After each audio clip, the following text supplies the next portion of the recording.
Отец Александр, а грех ли нарушить пост, если тебя вот угощают чем-то и отказаться не хочешь?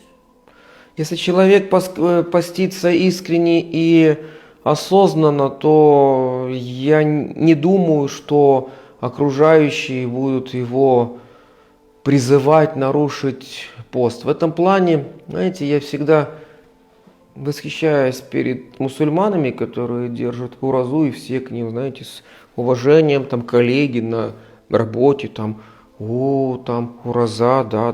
А когда вот какой-нибудь, ну, Василий Сергеевич скажет, у меня пост, ну все, пост.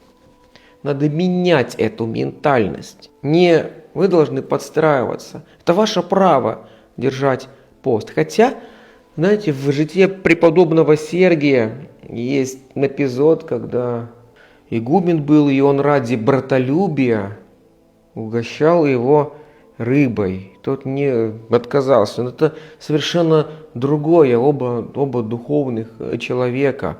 А вот в таком случае, конечно, я считаю, что надо уважать тех, кто держит пост, а тем, кто держит, не быть малодушными. Меняйте сами мировоззрение.